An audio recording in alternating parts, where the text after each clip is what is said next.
So நம்ம என்ன பண்ண போகிறோம்னா sin x cos x கர்வை பற்றி பார்க்க போகிறோம் இன் ஜியோஜிப்ராவில்.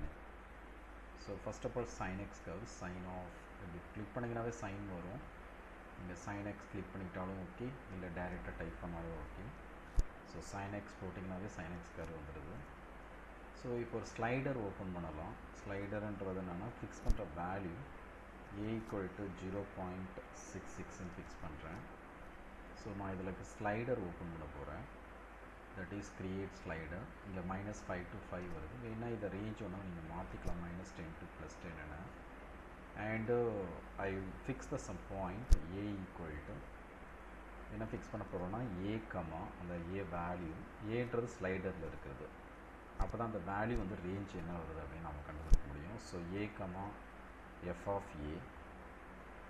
of aன்னு போட்டுக்கிறேன். ஸோ அந்த வேல்யூ மாற மாற உங்களுக்கு இங்கே அவுட்புட் மாறும், அந்த பாயிண்ட் வந்து மாறும் இல்லையா.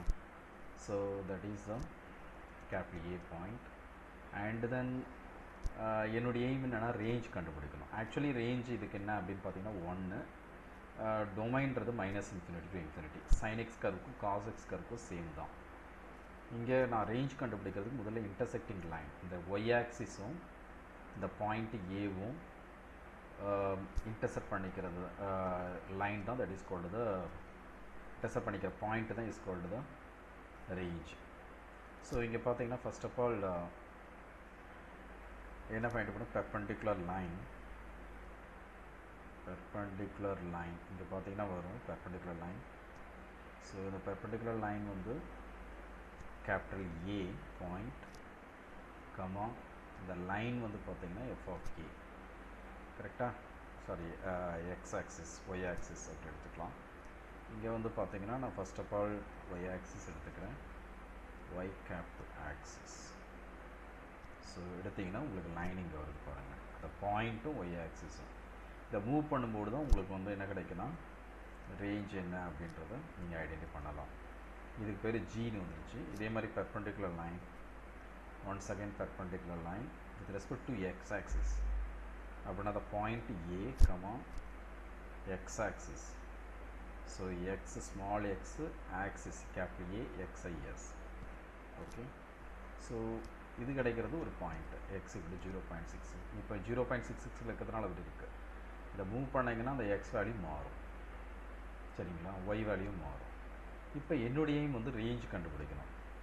இந்த ரேஞ்சுன்றது என்ன அப்படின்னு பார்த்தீங்கன்னா range equal okay intersect of y axis and intersect of y axis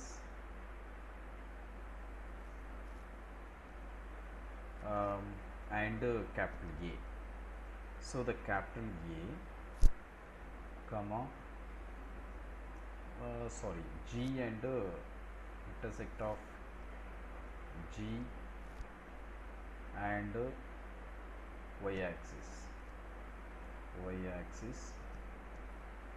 So this is called range. Okay, so எங்கே இருக்குது மூவ் பண்ணி பார்த்தீங்கன்னா தெரியும். this is the intersect of y axis 0.95 something வருது. +5ல கொண்டு போனீங்கன்னா that is 0, that is -5. Actually 1 வரும். இது வந்து ரேஞ்ச் வந்து 1. இது எக்ஸாக்ட்லி நீங்கள் மூவ் பண்ணிங்கன்னா தட் இஸ் வேல்யூ இஸ் 1. எப்போ 1 வரும், இதுக்கு π/2க்கு 1 வரும். இந்த π/2 நம்ம எக்ஸாக்ட்லி மார்க் பண்ண முடியல, அதனால் உங்களுக்கு இந்த வேரியன்ஸ் வருது. ஓகே, வேரியன்ஸ் வந்து வரதுக்கு காரணம் வந்து அதுதான். ஸோ ஆக்சுவலி ரேஞ்ச் வந்து 1. இந்த டொமைன்றது என்ன அப்படின்னு பார்த்தீங்கன்னா domain is equivalent to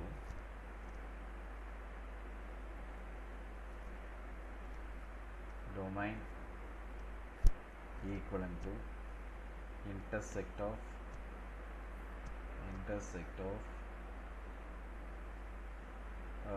h and x axis.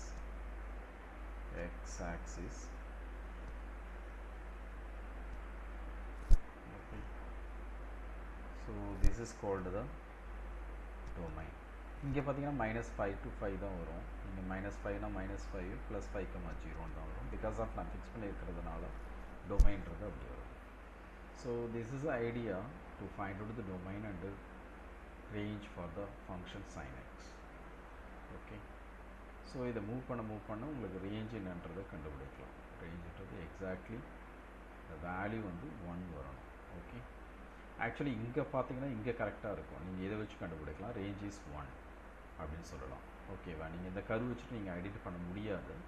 But இங்கே ரேஞ்ச் வந்துருச்சு பாருங்கள், Y axis, that is called the range. Okay.